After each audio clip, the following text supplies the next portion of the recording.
तो संत रामपाल जी महाराज जी जो भक्ति दे रहे हैं वर्तमान समय में, क्या वो सिख धर्म के जो धार्मिक ग्रंथ है उनके अनुसार ही है वो? जी हाँ, बिल्कुल। जैसे गुरु नानक देव जी की वाणी है, अगन बिंब पवने की वाणी तीन नाम के दासा, से तस्कर जो नाम ना लेवे बासे कोट पचासा। इसमें तीन मंत्रों का संकेत की बात की गई है। और एक और वाणी है गुरु नानक देव जी की, जेतु पढ़िया पंडित बीना बिन दो अखर बिन दो नामा प्रणबत नानक एक लंगाए जेकर सच समामा। यहाँ भी तीन मंत्रों का स्पष्ट संकेत दिया गया है। और गीता में भी आपने सुन लिया, गीता में भी कहा है ओम तत्सत इति निर्देश ब्रह्मण त्रय सिमृत है। वेदों में त्रितस नाम का संकेत है। कुरान में ऐन सीन काफ का संकेत है। तीन मंत्रों का संकेत है।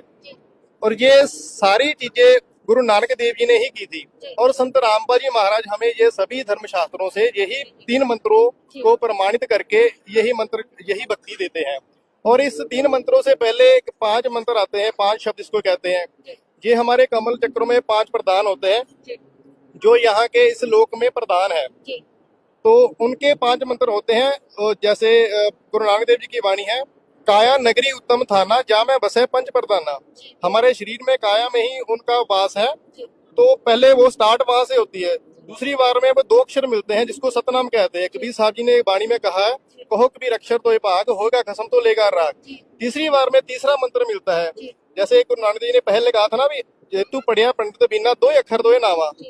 पांच अक्षरों के बाद वो दो अक्षर का मंत्र मिलता है। फिर तीसरी बार में तीसरा अक्षर मिलता है, एक प्रणबत नानक एक लंगाए जेकर सच समामा। मतलब कि ये कंप्लीट कोर्स जो है भक्ति का, जो गुरु नानक देव जी ने की थी, वही संत रामपाल जी महाराज हमें पूरा जो भक्ति का जो विधि है बता रहे हैं शास्त्रों से प्रमाणित करके।